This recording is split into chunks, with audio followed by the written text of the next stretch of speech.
उद्धव साहेब आम्हाला वेळ देत नव्हते. उद्धव साहेब आम्हाला भेटत नव्हते. मातोश्रीवर आम्हाला ताटकळत थांबावं लागायचं. ही कारणं आहेत शिवसेना उद्धव ठाकरे गटातून बंडखोरी केलेल्या खासदारांची. मात्र त्यांनी ठाकरेंवर केलेल्या या आरोपानंतर बऱ्याचशा संमिश्र प्रतिक्रिया उमटतायत. मात्र या सगळ्या प्रतिक्रियांमधून एक प्रश्न प्रकर्षानं पुढे येतो. यापूर्वी ठाकरेंची साथ सोडून गेलेल्या आणि आत्ता ठाकरेंची साथ सोडत असलेल्या सर्व नेत्यांच्या आरोपांमध्ये एक आरोप ठळकपणे लक्षात येतो. तो म्हणजे उद्धव ठाकरे आम्हाला भेटत नाहीत किंवा उद्धव ठाकरेंच्या भेटीसाठी ताटकळवलं जातं. नक्की काय तथ्य आहे या आरोपामागं? काहीतरी कारण द्यायचं म्हणून बंडखोरी करणारे खासदार हे आरोप करतायत, की मग यामागं आणखीन काही वेगळं वास्तव आहे? या सगळ्याच प्रश्नांची उत्तरं आपण पुढच्या काही मिनिटात घेणार आहोत. नमस्कार, मी शशी आणि तुम्ही पाहताय कट. गेल्या काही कालावधीमध्ये उद्धव ठाकरे गट सोडून जाणाऱ्या बहुतांश नेत्यांनी ठाकरेंवर एकच आरोप केला होता. तो म्हणजे ठाकरे वेळ देत नाहीत, ठाकरे भेटत नाहीत. याच कारणावरून आम्ही पक्ष सोडतोय. म्हणजे या नेत्यांनी इतरही काही कारणं दिलेली. यातल्या बहुतांश नेत्यांचं म्हणणं असं होतं, भाजप सोबत जाण्यातच शहाणपण आहे, सत्ता हातात असेल तर निधी आणता येतो इत्यादी काही कारणं या नेत्यांकडून सांगितली गेलेली. मात्र या सगळ्या नेत्यांच्या मध्ये जे कारण कॉमन होतं ते कारण होतं उद्धव ठाकरे वेळ देत नाही. आता देखील जेव्हा खासदारांनी बंडखोरी केली आहे तेव्हाही हाच आरोप प्रामुख्यानं चर्चेत आलाय. खरं तर उद्धव ठाकरेंवर आरोप करणारे हे काही पहिले नेते नाहीयेत. यापूर्वी देखील कायमच ठाकरेंवर हाच आरोप झालेला आहे की ठाकरे भेटत नाहीत, मातोश्रीवर ताटकळत थांबायला लावतात. अगदी एक चर्चा ही देखील पुढे आलेली की राज्यात जेव्हा कोरोनाची लाट आलेली तेव्हा उद्धव ठाकरे हे राज्याचे मुख्यमंत्री होते. तेव्हा आरोग्यमंत्री असणाऱ्या राजेश टोपेंना देखील उद्धव ठाकरे लवकर भेटत नसायचे. त्यांना त्यासाठी वाट बघावी लागायची. त्यामुळं जर अशा पद्धतीचा एखादा आरोप तुमच्यावर वारंवार होत असेल, तर तुम्ही या प्रकरणी पुढे येऊन क्लेरिफिकेशन देणं आवश्यक असतं. पुढे येऊन तुम्ही या लोकांच्या शंकांचं निरासन करायला हवं. ठाकरेंकडून शक्यतो आजवर तसं झालं नाही. यासोबतच ठाकरे सेनेचा आणखीन एक मायनस पॉइंट म्हणता येईल, तो म्हणजे गेल्या काही कालावधीमध्ये ठाकरे घराणं आणि रूट लेवलचे कार्यकर्ते यांच्यामध्ये वाढलेली दरी. आणि हीच दरी एकनाथ शिंदेंनी बरोबर ओळखली आणि कॅप्चर केली. आदित्य ठाकरे हे आत्ता काही निवडणुकांमध्ये आपल्याला दिसू लागलेत. ते प्रचारामध्ये उतरतायत. मात्र पक्षप्रमुख असणारे उद्धव ठाकरे तुलनेनं इतक्या रूट लेवलला कधी उतरलेले नाही. यासोबतच आणखीन एक गोष्ट उद्धव ठाकरे गटाबाबत सांगता येईल ती म्हणजे ऐन वेळेला खूपदा ठाकरेंनी चुकीचे राजकीय निर्णय घेतले. अगदी वानगी दाखल बोलायचं झालंच तर मागे होऊन गेलेल्या विधान परिषद निवडणुकीमध्ये महाविकास आघाडीतील विधान परिषदेची जागा ही ठाकरे गटाच्या वाट्याला आलेली. त्यावर सध्या ठाकरे गटाकडे फायर ब्रँड अशी ओळख असणारे जे एकमेव व्यक्तिमत्व आहे सुषमा अंधारे, त्यांना या जागेवरून संधी दिली जाईल अशा बऱ्याचशा राजकीय तज्ज्ञांचा होका होता. सुषमा अंधारे सध्या ज्या पद्धतीनं ठाकरे गटाची खिंड लढवत आहेत ते कौतुकास्पद आहे. खरं तर या प्रकरणात एक गोष्ट आणखी लक्षात घ्यायला हवी. जेव्हा वर्षानुवर्ष ज्या लोकांनी ठाकरेंच्या कृपेनं वेगवेगळी पदं उपभोगली, ती लोक पक्ष सोडून जात असताना पक्षाच्या पडीच्या काळात सुषमा अंधारे या पक्षात आल्या आणि त्यांनी पक्षाची धुरा आपल्या खांद्यावर घेतली. त्यामुळे असं आक्रमक व्यक्तिमत्व ठाकरेंकडे असणं तेही विधान परिषदेत ठाकरेंसाठी केव्हाही प्लस पॉइंट ठरलं असतं. नीलम गोरे ह्या जेव्हा शिंदे गटात गेल्या त्यानंतर ठाकरे गटात एक मोठी स्पेस तयार झाली. ती स्पेस सुषमा अंधारे यांच्या रूपानं भरून काढली जाईल अशी अपेक्षा राजकीय वर्तुळात होती. मात्र सुषमा अंधारेंना देखील ठाकरे गटानं विधान परिषदेच्या उमेदवारीच्या वेळेस डावललं.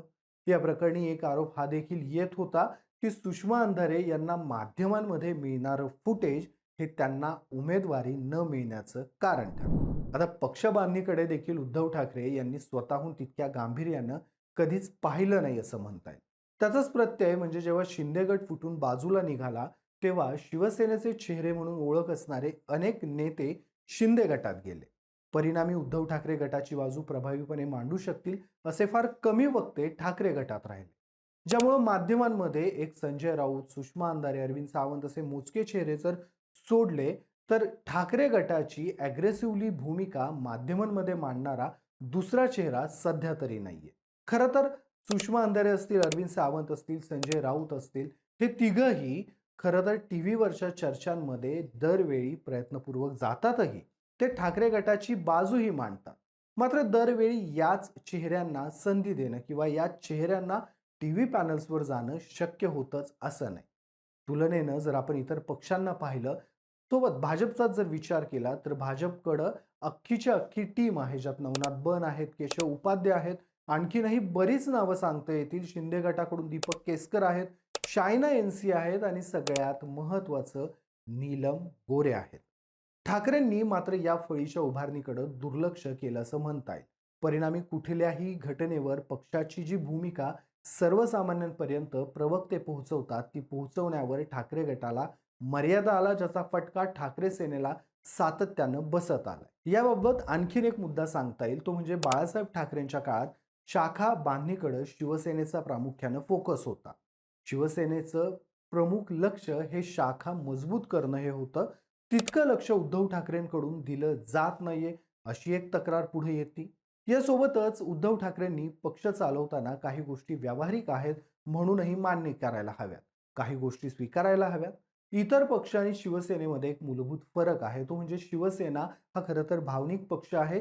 शिवसेनेचं आजवरचं राजकारण हे भावनिकतेच्या अवतीभोवती फिरलंय असं म्हटलं तर वावगं ठरणार नाही. मुंबईमध्ये मराठी माणूस या एका शब्दावर शिवसेना मोठी झाली. 2022 मध्ये जेव्हा शिंदेंनी पक्ष फोडला, त्यावेळी देखील उद्धव ठाकरेंना मोठ्या प्रमाणात सहानुभूती मिळाली होती, आपुलकी मिळाली होती, जी अगदी आजही 6 खासदारांनी बंड केल्यावर उद्धव ठाकरेंना मिळते. खरं तर ज्या शिवसैनिकांनी एकेकाळी नेत्यांसाठी जीवाचं रान केलं, त्यांना खासदार केलं, त्यांना आपलं मानलं, आज त्या खासदारांनी जेव्हा बंड केलं, तेव्हा हेच शिवसैनिक आहेत ज्यांनी उद्धव ठाकरेंची बाजू घेत त्या खासदारांच्या सोशल मीडिया अकाउंटवर जाहीरपणे त्यांच्या बंडखोरीच्या विरोधात भूमिका घेतली आणि उद्धव ठाकरेंना समर्थन दिलं.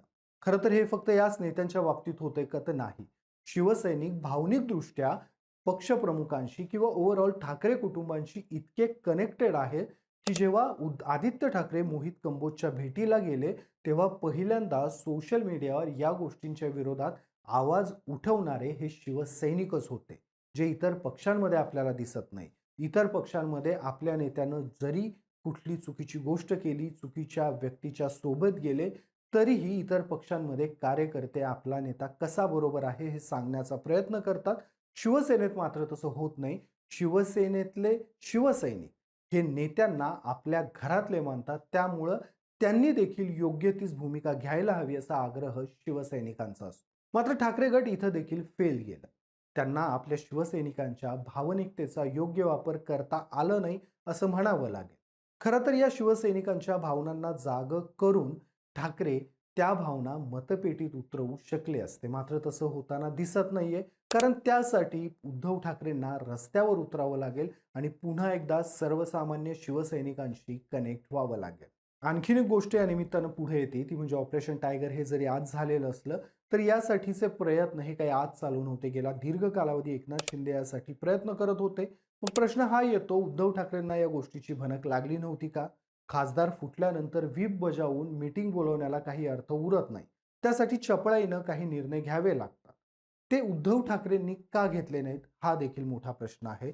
सोबतच राजकारणात यशस्वी व्हायचं असेल, तर पक्ष म्हणून तुम्ही एकसंघ असणं गरजेचं आहे. मात्र गेल्या काही कालावधीमध्ये उद्धव ठाकरे गटात सगळं काही आलबेल नाहीये, अशी चर्चा पुढे येत होती. मग ते राज्यसभेच्या उमेदवारीवरून झालेली वादावादी असेल, या प्रकरणामुळं किंवा अशा घटनांमुळे सर्वसामान्य शिवसैनिकांवर याचा मोठा प्रभाव पडतो. हे देखील ठाकरेंनी लक्षात घ्यायला हवं. या सगळ्या गोष्टींवरून आपल्याला एक निष्कर्ष काढता येईल, तुम्ही माणूस म्हणून कितीही चांगले असला, कितीही संवेदनशील असला, तरी राजकारण हे संवेदनशीलतेवर किंवा भावनिकतेवर चालत नाही. आत्ताचा काळ बदललेला आहे. हो किंवा नाही या दोनच प्रश्नांभोवती जग फिरतं. अशा वेळी, अशा परिस्थितीमध्ये तुम्हाला कठोर होऊन निर्णय घ्यावे लागतात. जिथं उद्धव ठाकरे गट हा कमी पडलाय असं म्हणताय. तुर्तास या सगळ्या घटनाक्रमाबद्दल तुमची मतं काय आहे? शिवसेना फुटीची काय कारणं असू शकतात? तुमची मतं मला कमेंट्समध्ये आवर्जून सांगा. व्हिडिओ आवडला असेल तर व्हिडिओला लाईक करा, शेअर करा आणि अशाच राजकीय घडामोडी जाणून घेण्यासाठी कट टू कटला सबस्क्राईब करायला विसरू नका.